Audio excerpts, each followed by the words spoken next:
What up, Buzz? You tapped in? Okay, Goose, you tapped in too? All right, Chicago, y'all tapped in? All right, boys, let's crack 'em. Feel like Mike in the fourth with the ball in my hands and I'm taking a shot. I'm the king in the madhouse on Madison, whether I make it or not. Now the crowd going crazy, they watching the play and I'm watching the clock. Got my shot in the air and the buzzer go off and I'm watching it drop. This team did things, MJ shot City 6 rings. D-Rose too big, too fast, too strong, history. And we good on that, put Jilla on the track and we good on wax. 3, 2, 1, everybody say Bulls on tap. Bulls on tap. Our city pretty and gritty. Benny the bull in the crowd getting hyper and litty. Me, I'm so drippy, it's slippery. Nothing offends me. Banners on banners, we winners. We got the stats in the news. Go and subscribe. Hang out with Buzzy and Goose. Tapping with us, we the truth. Jilla just murdered the booth.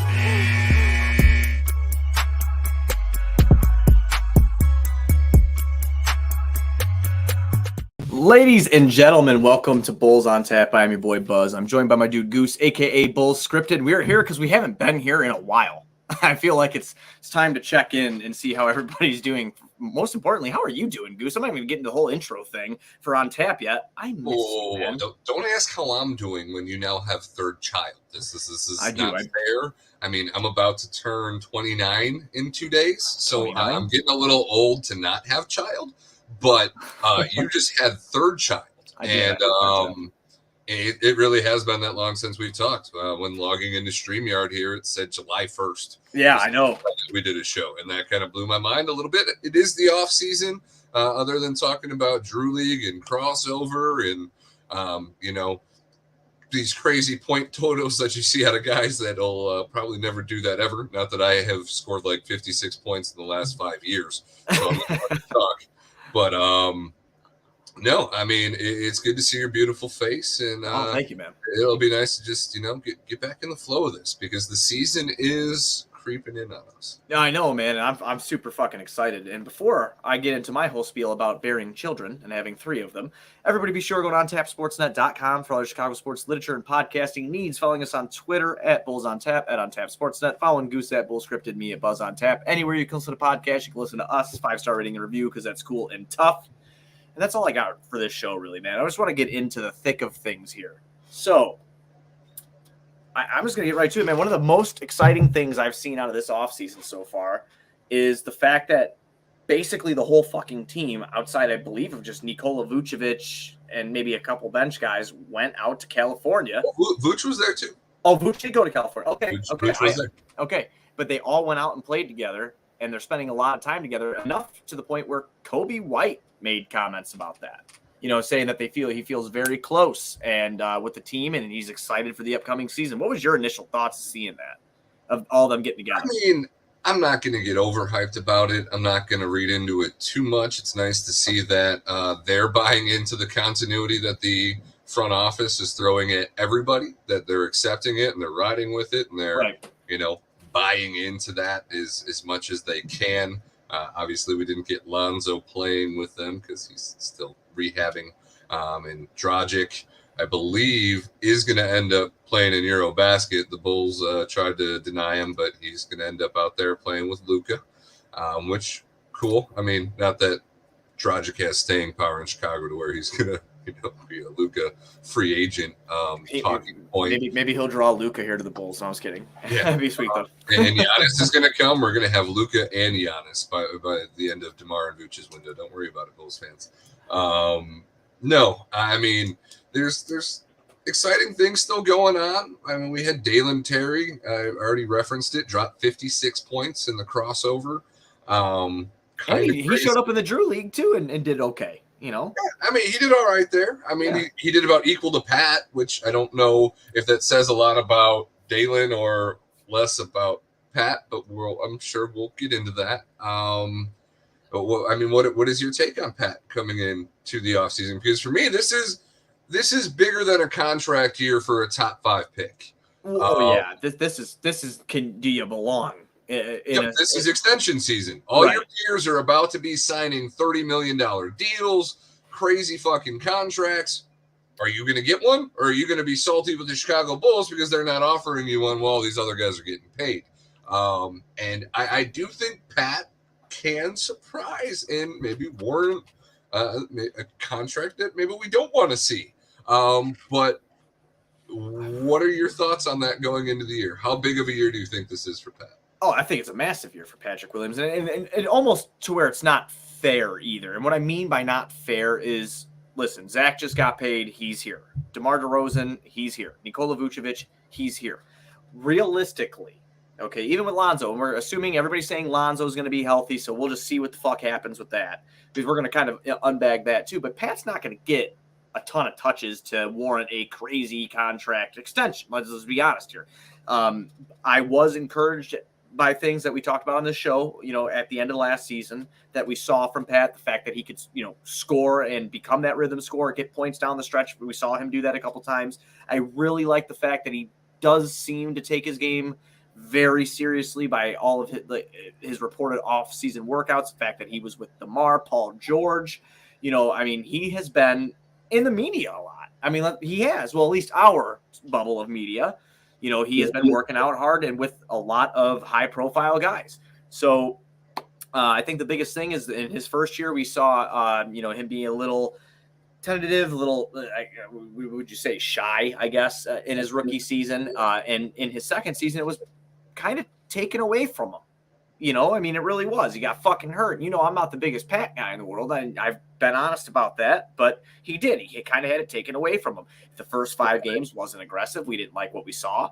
And that's just the honest to God truth. Well, the irony of it was after sustaining the injury was when we finally started seeing that aggressiveness start to kick in. You just started getting flashes. You don't get injured trying to dunk the ball if you're not being aggressive.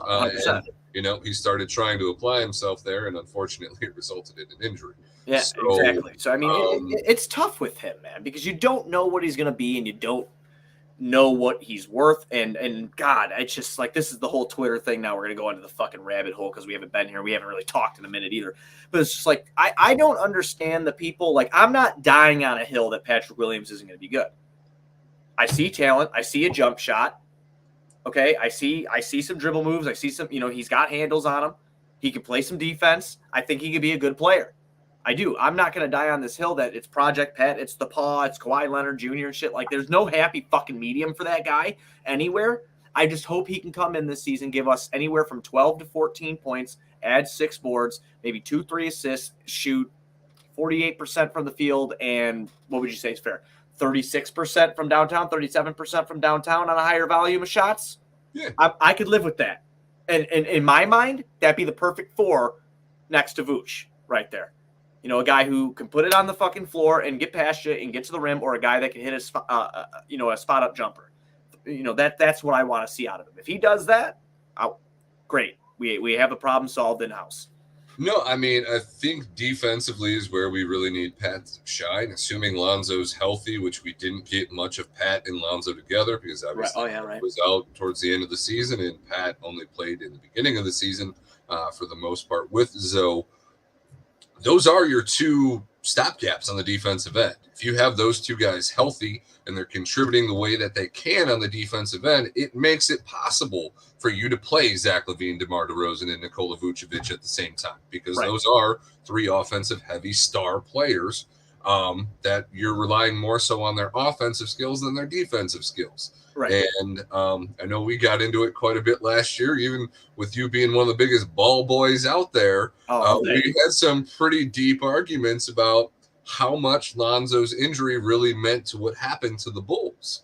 And I don't think we'll disagree that Zoe's impact is probably the most important on this team because he's the actor for Zach. He allows Zach to play off ball at times and DeMar to play off ball at times, but also is a point guard capable of shooting 40% volume from 3-point land. He's a very important piece, no doubt. He was one of our only legitimate spacers when Kobe White would be cold. And without him at the end of the season, we just saw that we did not have the shooting to keep up with Milwaukee, who was literally an MVP caliber player in a roster loaded with shooters. Right. So having a healthy Zoe, I think, might be a little bit more important than Pat, just because. I'll agree there. But I really think the pressure is on Pat more than anybody this season. Well, yeah, I mean, again, you're talking about you're kind of getting into like a rookie extension. It's his third year in the NBA he's coming into. This is kind of different territory for him now. He needs to be effective because not only does he want to be a valued NBA player, he wants to be paid like a valued NBA player. And we have lost Goose, which means my face is in both spots at one time. So we're just gonna disconnect him from the studio real quick while this is happening. Sorry, my face is on two screens. That was pretty fucking sweet, actually. But I do agree with everything that Goose was saying about how it is very important for him to have a good year, because if he doesn't have a good year, I don't understand how the Bulls offer him a contract extension. If they do, if they let that go out, I mean, I'm still in the middle of the screen here. It's throwing me off really bad. I'm assuming his phone died because he's not back yet, which is probably not great. But going into Lonzo Ball too, we've heard a bunch of rumors about Lonzo Ball, that he's going to be ready, that he might not be ready. I don't know what the case is going to be with him. Hi, did you kick your shit?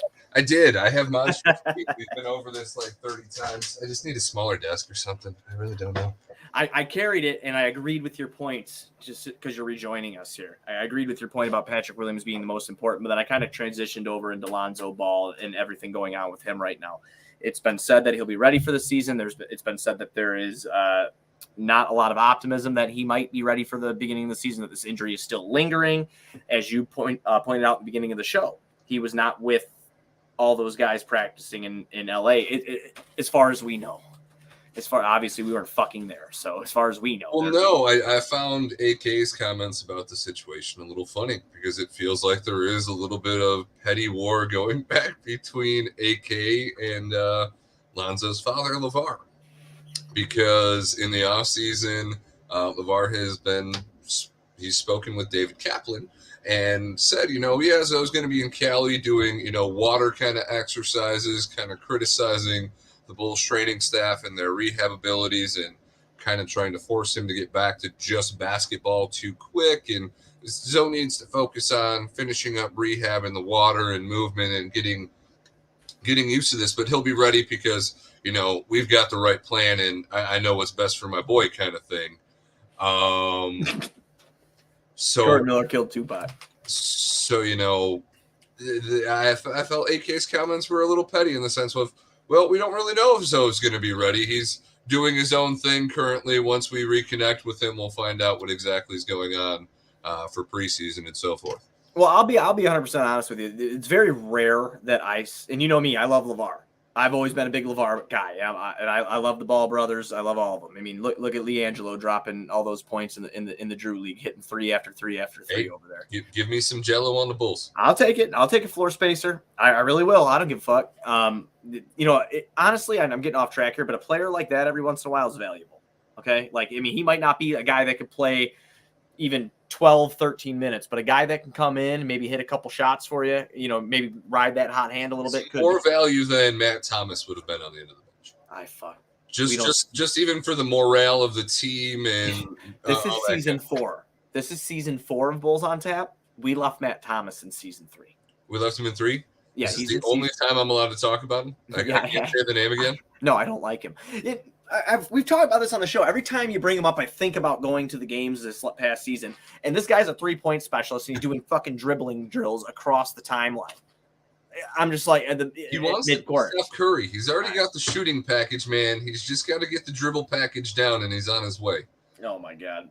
I'm sorry. To get back to I hate him. To get back to the original thought of Lonzo, I kind of see where AK's coming from. I usually side with the players, but I'm going to side with the front office here. You got LeVar, which I like LeVar, but he's running his fucking mouth, of course, because that's what LeVar does. But, I mean, shame on Zoe. I mean, if he hasn't been, connected, the Bulls don't know where he's at. Come on, man. You tore your meniscus, you got surgery to repair it. This bone bruise is what really fucked you up. Where are we at with this? Especially given the history in Chicago here with these kinds of injuries. No shit. You got to be a little bit more transparent. You got to understand how fragile we are as fans when it comes to this kind of injury. Because the last time we were contenders, legitimate contenders, which maybe we weren't last year, we were probably closer to pretenders than contenders.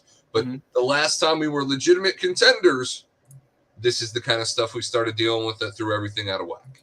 And right. Zoe is important enough of a piece to this team in terms of fit and production and just bringing everything together, that without him, things really do start to fall apart one by one because you can't have any other injuries or deficiencies on the floor without him. And that's a big thing about Zoe too, is like, again, he does pull a lot of things together. I don't know what this knee injury looks like. I mean, I'm just so intrigued to see him come in healthy with a healthy Zach LaVine, who's just spent the whole offseason getting better, physically getting better, and, trying to improve his game after signing the bag that he got. DeMar DeRozan coming back in, who probably feels, I mean, honestly, did you watch him on the Draymond Green podcast? I got to give credit to Draymond Green. He is a goddamn good interviewer. Yeah, I got to give credit to Draymond Green, too. Did you see that blunt platter rolled up in those fat-ass cigar wraps for his wedding? Every picture I saw of Steph Curry, he was fucking faded. Just faded, dude. But, yeah, I mean – but on that podcast, DeMar DeRozan talked about his motivation to prove everybody wrong that shit on him going to the Bulls and shit on that contract that he received. This dude's game is not built off of athleticism. It's built off it's got athleticism in it, but it's built off of fundamentals and him being a student of the game. I believe he's the Kobe Bryant for the Nike shit. He's got the Kobe's, like he's a representative for Kobe's this year or something. I mean, the guy is a student of the game. He loves basketball. I'm really looking forward to seeing him come in. Obviously we talked about Pat. We have Vooch, who probably coming off a bad, what would you call a down year for him, probably trying to prove it. But this is not completely effective without a good point guard, and that's your point with Zoe. And if he's not there, I'm really worried, dude. I am. Do you think Dragic fills that hole? No. Do you think Io looking like a beast in this offseason, putting in that work, is going to be the one that gets the call again? Is it going to fall on Caruso? Who do you think is going to be the starting point guard for the Chicago Bulls if Lonzo Ball is not? If I had to guess, it would probably be Io. Yeah, because Kobe would come off your bench and give you the bench scoring. Then you have I didn't even mention Kobe. There's another name that you got to think about. Well, yeah, he won't start. There's too much scoring in that lineup for him to start. Honestly, it's trying to get people into your spots. So do you think Io is just like the closest Zoe replacement in a sense? For those who aren't watching, I just did air quotes and when saying replacement, because you're not going to fully replace Zoe, but just in terms of comparisons. Defensively, he fills the holes that you need more than the offensive stuff that you need. Well, right. I mean, I don't think Io's going to come out and take 7 3-pointers a game and hit 42% of them. I don't think that's going to happen, but there are things that Io can do. He's a little bit more explosive, getting to the rim. Zoe can, and I don't know why he doesn't more, but Io, maybe it's that upper body strength. Io has added on a lot of weight. He looks like a beast. I don't know how that'll translate over to the court, but we saw in his play last year. On defense, he gives it his all. On offense, he was pretty crafty. I think he's the closest thing. I mean, you have Caruso on the bench, who's a defensive specialist. He's pesky. He's a Pat Bev in there almost, But I mean, honestly, he's a defensive guy. I would say Io, and then have your defense coming off the bench in Caruso, and then having Kobe come off. But I don't want to think like that, man. I want Zoe to be ready to go. I mean, I don't want to think like that either, but I think my answer would be Goran Dragic. I think with the really. Because that's what I wanted to talk to you about. Because I am still trying to wrap my head around how Goran Dragic ended up on the Chicago Bulls roster and not the Dallas Mavericks roster. Maybe the Spencer Dinwiddie confidence was so strong there, and they just were honest and upfront with them and told them, "Hey, you're really not going to get the run here." But to get a veteran like Dragic with the amount of guards that we have on our roster, that's what makes me a little queasy about Zoe. Is the front office was so prepared that instead of getting 4 depth or another good wing player, they went and got Dragic, which cool, because I guess Zoe, Io, Caruso, and Kobe, you could all classify them as shooting guards or wings. Right. And maybe in their eyes, Dragic is the only true facilitator, true point guard of the bundle. It's because he's not wrong. No, he isn't wrong. Vucevic is the reason, but I don't think Dragic would have chosen Vooch over Doncic just because of right. There had to be more opportunity because he didn't get paid much more than he would have been able to collect in Dallas here. Right. It had to come down to opportunity. That's always what it comes down to for these guys. He was just chasing a ring in Brooklyn.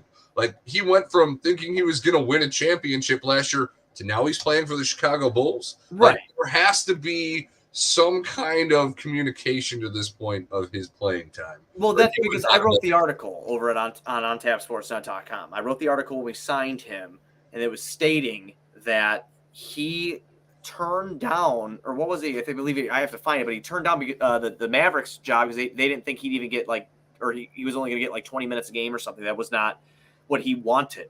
And then he signs with the Bulls. So I have two theories in that. And David, I'm going to get to your question in 1 second, but I'm so sorry.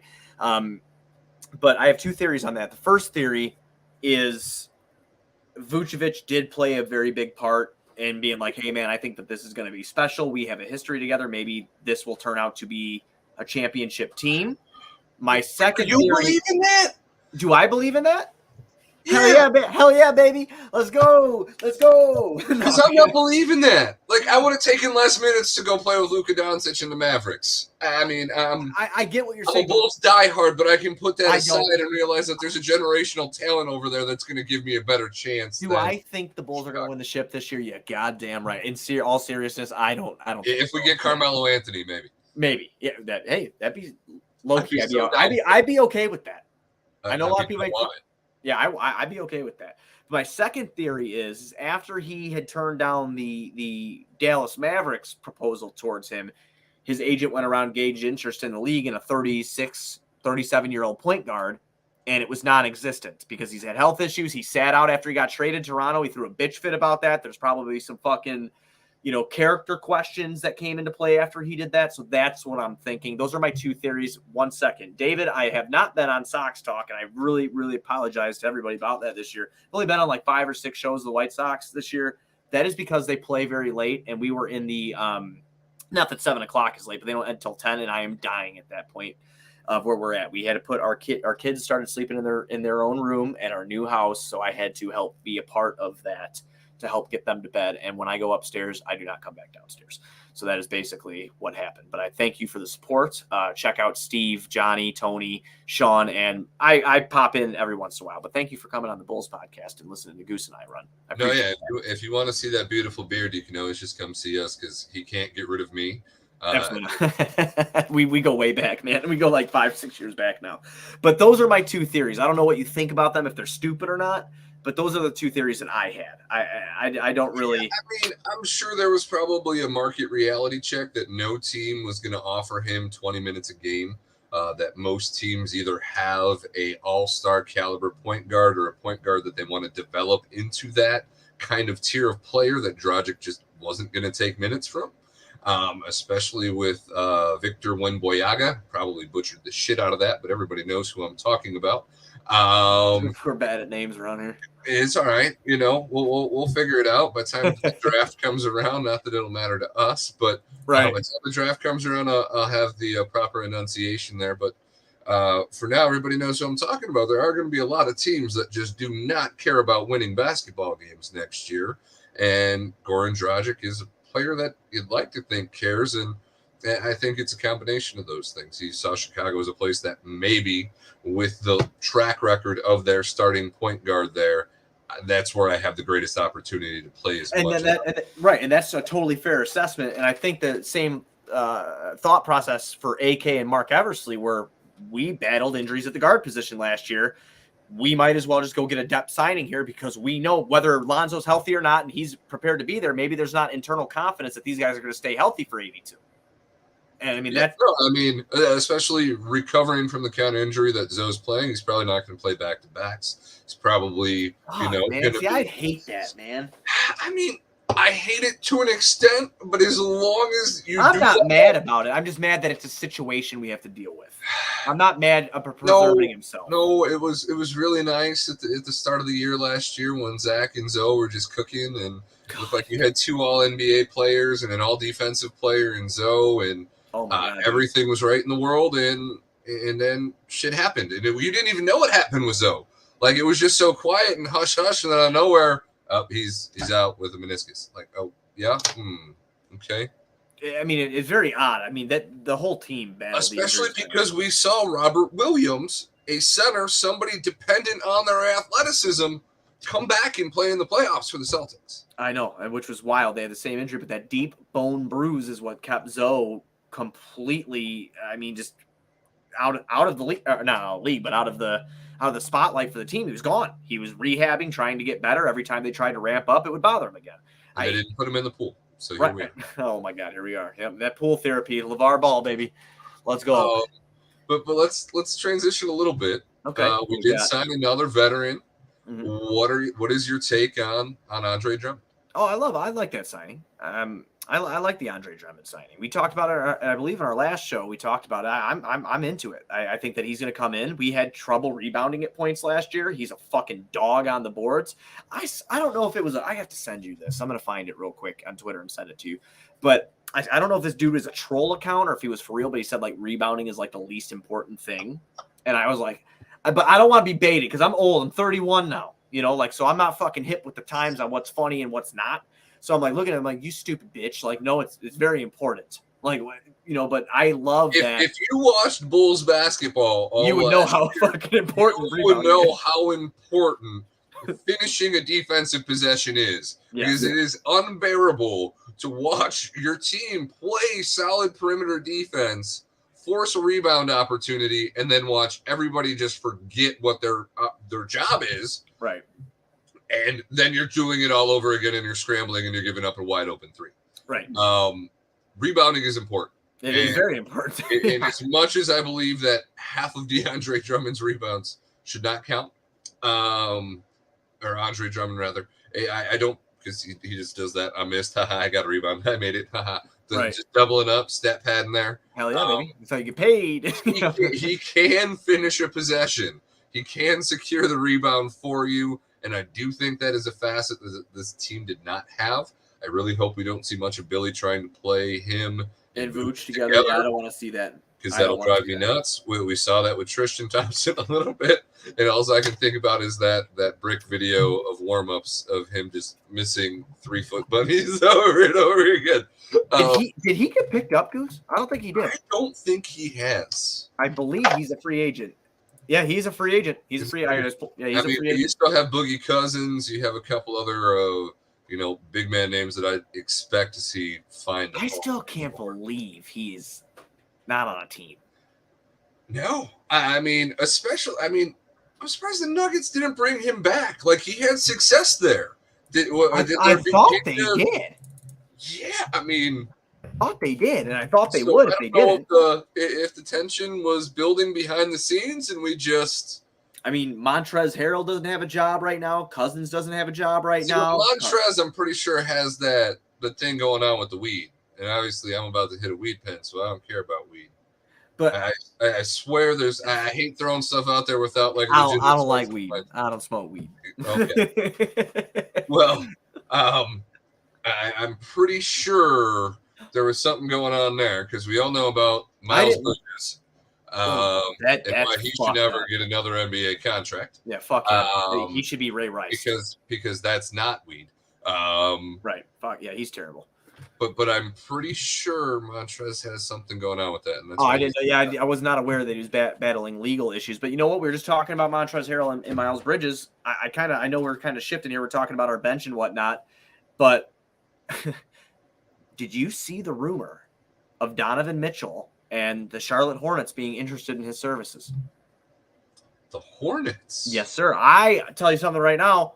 I think it'd be fucking must-see backcourt TV with LaMelo Ball and Spida playing together. I'm not lying. I really think it would be. I think that would be really fun backcourt. I don't not a lot of defense because they're in the East. I don't want to hear that. I'd much rather Donovan Mitchell end up on the Knicks, and then I can continue to laugh at the Knicks and Donovan Mitchell for just having a semi subpar roster there. But LaMelo and Mitchell would scare me a little bit, and I wasn't talking out of my ass. Montrezl Harrell faces up to 5 years in prison on marijuana charges. I didn't know that. Damn. And Chai Sports fan always coming in. He was before that. He said Montrezl is in trouble with the law. That'd be correct, Goose. That's our fact checker. That's our stat guy. We're going to actually hire him. We're bringing him on. He's going to be the third box on this, and he's going to be our stat guy. He always has the shit ready to rock and roll. Love him. I love him. But yeah, they don't play defense though, man. So I'm not really I'm not too concerned with that really. I mean, the East is the other team that would scare me though, getting Donovan Mitchell, would be the Miami Heat. I don't want to see Donovan Mitchell go to the Miami Heat. No, I don't want to see that either. I don't want to see that either. I would love to see him go to the Knicks and them still suck though. Yes, that would make everything perfect. I'd be just fine with that. All the least teams, Donovan Mitchell to the Knicks would hurt me the least.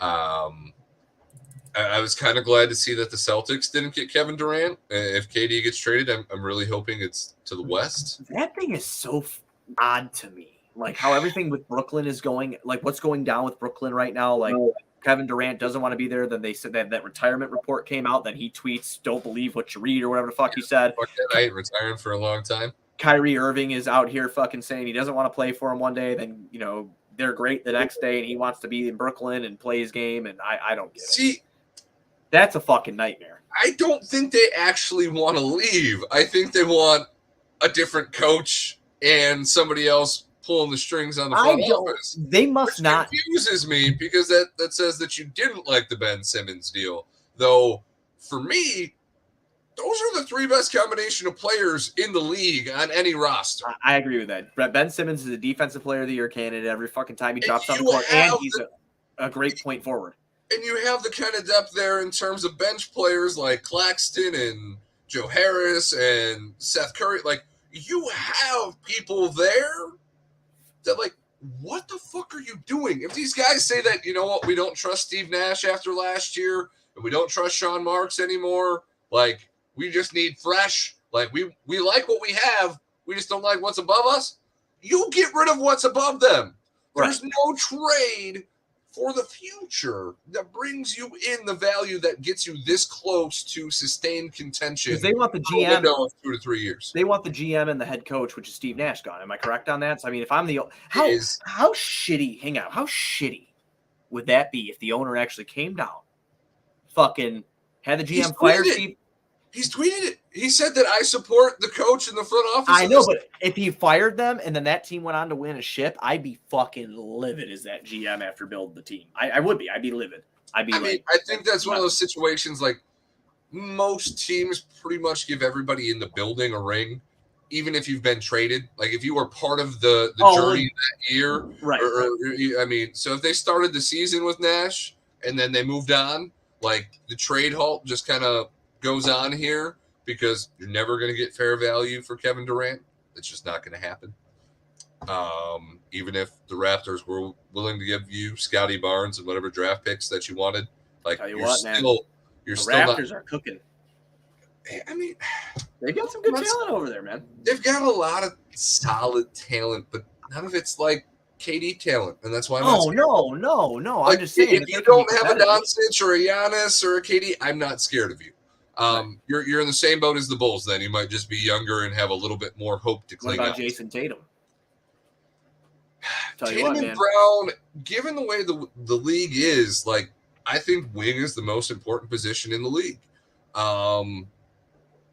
You have two very dominant wing players that are extremely young and on the same timeline. I think you have a lot of things there in Boston that you can continue to move around. Your GM used to be the head coach, so he knows the roster and he knows the players. He knows what he has to do to put them in positions to succeed from multiple standpoints. So I'm really not worried if I'm Boston. Now, if I'm Jaylen Brown, I'm feeling a little salty that I probably outperformed Tatum in that series, and I was willingly apparently offered in a trade for Kevin Durant, which, understandable, that's Kevin Durant, but why me? Why not Tatum? Right. I could see that, but I mean, I think that it goes back to your point. Brown is more of a guard than he is a forward. It's true.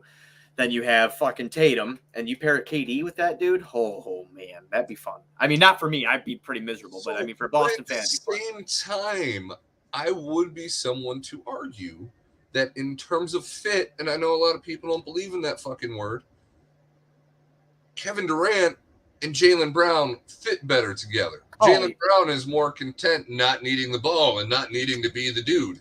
As where KD and Tatum are going to play your turn, my turn, your turn, my turn, your turn, my turn, while Marcus Smart and whatever other shooters they have stand on the perimeter and go, do I get a touch? So I do think at least in my opinion, Katie and Jaylen might fit better together. And then, at least in terms of the deal, you should have to offer less on top of that singular player. So, no, I think if the goal was a championship, if you turn Jason Tatum into Kevin Durant, I think you're a championship team, especially after you were just in the championship.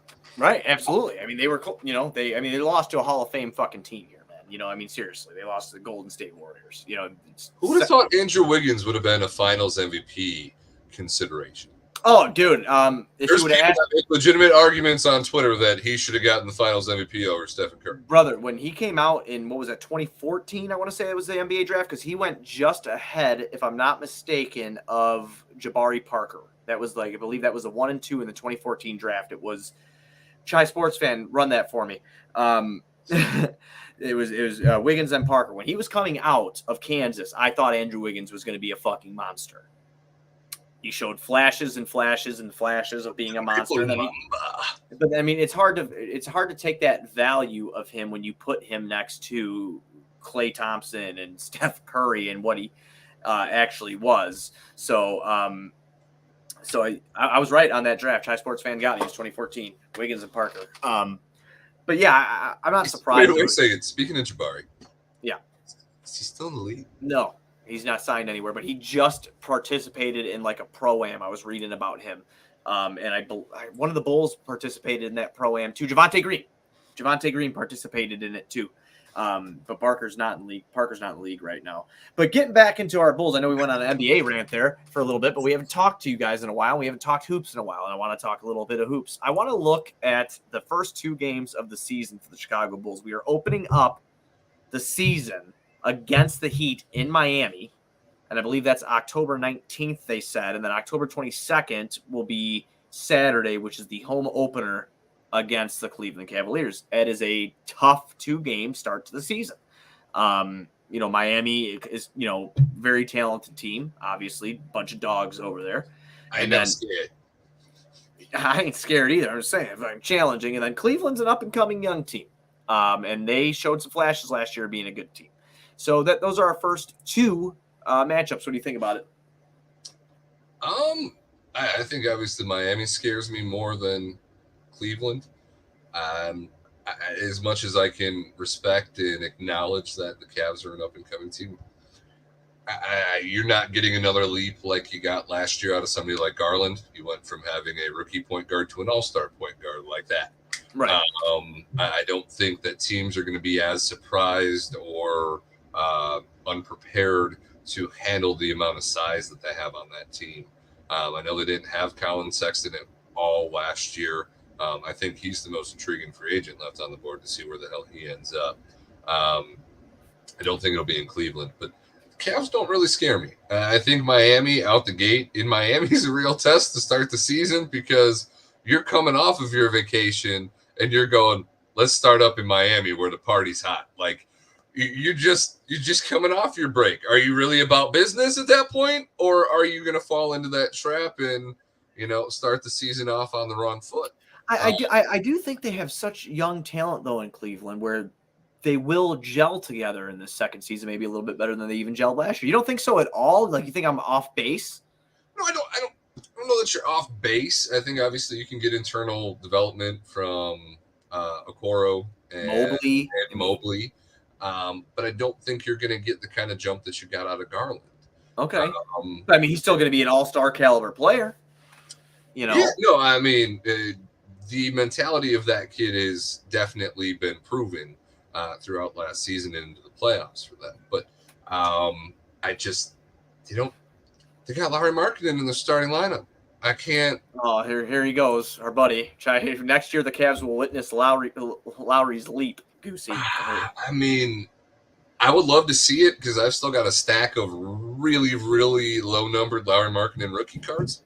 I would love for that to happen for the sake of my bank account, but I don't have confidence in it.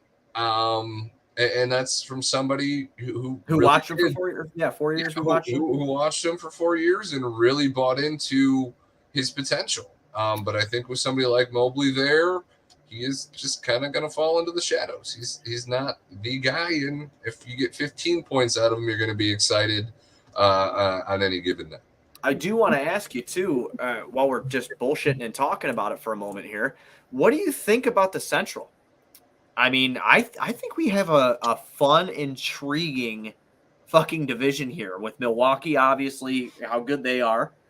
You got Milwaukee, you've got us, Indiana kind of blows ass, which is fine, whatever. But then you got Detroit, who's got a nice young backcourt. And potentially nice. We have to see what happens with Ivy playing next to Cade and everything. But I think that has the potential to be really fun. I think the Bulls have a intriguing, young, tough division. I mean, you have people picking them to finish third in our own division behind Milwaukee and Cleveland. I mean, that is the thing. I think the people that say that Cleveland's going to finish above the Bulls are off base. I don't think I could see an argument, but I don't think it's going to happen. I mean, we've seen health issues being brought up about that and everything too. But I think the continuity amongst the veterans that the Bulls have is going to be more valuable than the continuity of the young guys on a team like the Cavs. But the Central itself, I mean, Detroit could really surprise.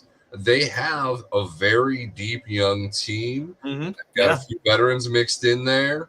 It is kind of scary what they're doing over there in the long-term aspect of things.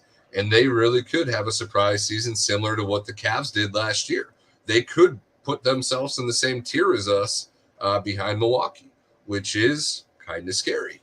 They have a very intriguing fucking team up and down. I'm looking at it right now, man. I mean, it really is. I mean, look at this. You got Marvin Bagley they brought in. Wanted that bad. I wanted that bad. And, of course, fuck me, right? We're not going to get what I want today. Sadiq Bey, and he was fun. You got Alec Burks coming over. Candidate. Yeah, you have Alec Burks coming, who's over there. You have, obviously, we just talked about Cade Cunningham and Jaden Ivey. You've got guys like Corey Joseph, a good veteran point guard. Knock, Kevin Knox. I know that was your guy for a little bit there. He didn't work out in New York. Thank God. Fuck New York. But then you got Nerlens Noel over there too. Isaiah Stewart. I mean, you got some shit. You got some fun young talent with a couple veterans sprinkled in there where I don't think they're going to make a tremendous leap. I think that you're going to see flashes of what a team can become this year. I don't think they're ready to fuck around and try to get into the top 3 of the conference. But I guess we'll see. I'll see what happens.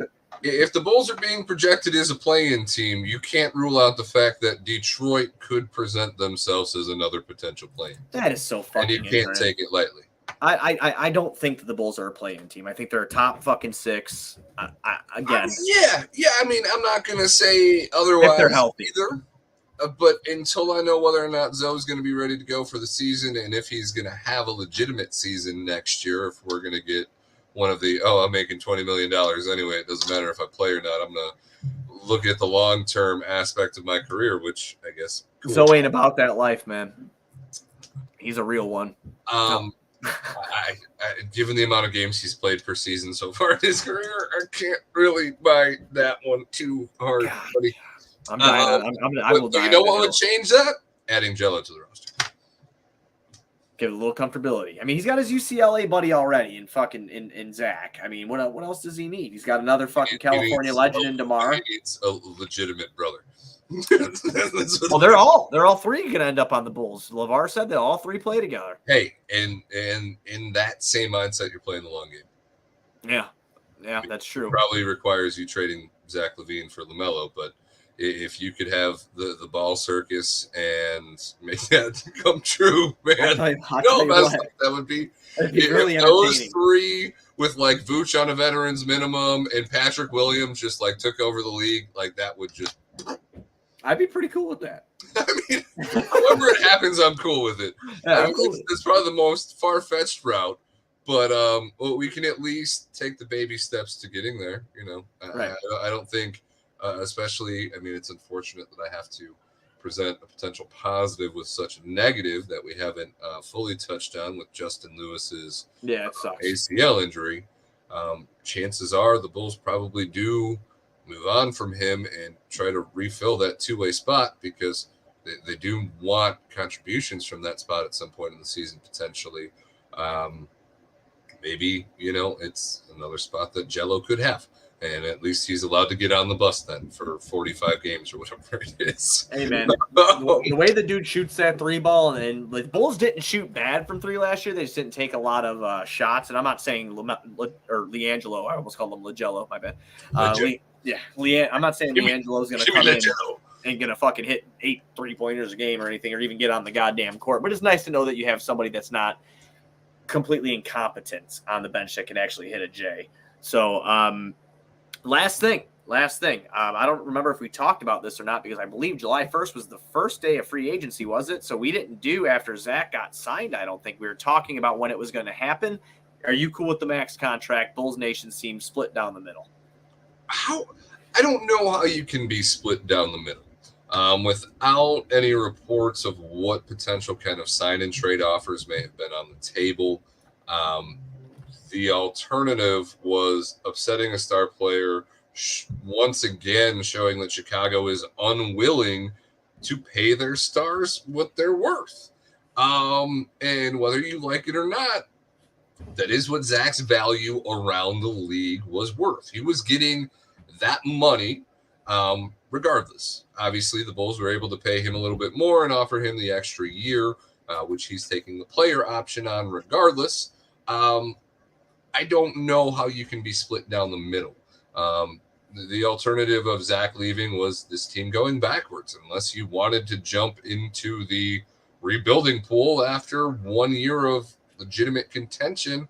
I don't really know what you expected to happen. Did you think a player in their prime was going to take a pay cut to stay in Chicago? As much as I think there's extra opportunities to play for the Bulls, then there are other teams to make up that financial, offset. I don't know what fans really expected, and I'm not disappointed with it. I'm glad that it went so smoothly, and through the process, Zach essentially came out and said, no, I really didn't have to go sit down or talk with other teams. The Bulls made this a fairly easy process, and we had a great dinner, and things were done by the time we were done eating, kind of thing. Right. And whether that was fully honest or if he really did go fishing around a little bit else. I assumed he did, because he didn't sign the first day. And that became a major storyline for at least, what would you say is fair, 16, 17 hours until it came out that he did. Man's not allowed to sleep on the dinner that he had, No, motherfucker. It's $200 million. What are you talking about? No. No. You signed the fucking contract so I can sleep. Give the average Joe who don't even want to go to work, he don't want to do his job. The Bulls make him happy. Just give the average Joe something to be happy about, not add more stress to his plate, Zach. Next time that happens, just sign a damn contract. Hey, next time it happens, I don't know that I want him to sign the contract. That's also very he'll true. Be, towards the back end there. I don't I want a Jimmy Butler $50 million deal that the Heat just dished out there. You get my point. I got you. I mean, he could have gave us a little less stress, but at the same time, it wasn't really. It was a no-brainer still. Right. So I'm glad to piggyback off you. I'm glad that he's back. We saw the jump in the beginning part of that season. That fucking knee injury. I mean, I hate that we have to say it, but it's just the truth, and it's been the aura around this team for years. Just stay healthy. Just please stay healthy, and I want to see what they could do, because they were fucking fun. They were fun. They were in first place a majority of the season. They were the top 10 in defensive and offensive efficiency. They legitimately looked like they were having fun out on the fucking court together. You're having guys like, oh, someone goes down. Here comes Io DeSumo. The fuck? You know what I'm saying? Like, this guy goes down. Here's Javonte Green, who's contributing. It was fun. I'm just glad that we get the Javonte Green Power Hour again. Oh, hell yeah. We're getting T-shirts this year, too. Javonte Green Power Hour. Absolutely. That's going to be on our T-shirts. But, man, I don't have much else. I mean, we broke down some shit. We talked some shit. We do have the preseason starting. What is it, 3 weeks, right? That's the first preseason game in 3 weeks? Right around there, yeah. Yeah, I'm going to Google it while I talk here, because I'm just curious. I can't remember what the fuck it actually was. I typed in fucking Bears on accident. No one gives a shit. Bears. Yeah. I pretty much sold every game this year, except the home opener, dude. I'm over it. You just don't care? I don't care. And I was way off. It's not 3 weeks. It's fucking August. I don't know why I was thinking it was September. That's what happens when you have another kid. October 4th is the first preseason game. Jesus. So about 7 weeks. Yeah, about 7 weeks, and it'll be against the Pelicans, and you got one on the 7th against the Nuggets, the 9th against the Raptors. That was painful to say. It's going to be that long? It is. That sucks. I wish it was a lot sooner than that, but what are you going to do? But yeah, so we have some basketball in a couple, well, we'll say, about a month and a half. We got Bulls basketball coming back, but we'll do another episode or two in between then for sure. We probably won't take a month and a half hammock nap. But yeah, man, that's basically all I got. You got anything else before we get the fuck out of here? Let's go continuity, and I feel offended. You just took a little jab at me because I'm about to go right back to the hammock. Are you going back to the hammock? Going right back to the hammock. I'm having meatloaf for dinner, so I'm pretty excited because it's my wife makes pretty fire meatloaf, and then the Sox are playing here at 7:00, and they came off a pretty big win last night. So I'm gonna watch some baseball, and so you're gonna meatloaf. Eat meatloaf and then cry, is what you're saying. Yeah, most likely, because that's just how everything goes for me. I'm very excited about the game, and then Justin Verlander's going to fuck me. So that's just basically what I'm expecting to happen. But if everybody who joined us, thank you. We will be back eventually. I'm not sure when, but in the meantime, be sure to go to OnTapSportsNet.com for all your Chicago sports literature and podcasting needs. Following us on Twitter at BullsOnTap, at OnTapSportsNet. Following Goose at BullsScripted, me at BuzzOnTap. Anywhere you can listen to podcasts, you can listen to us, 5-star rating and review because that's cool and tough. We'll be back when we're back. Let's go, Bulls.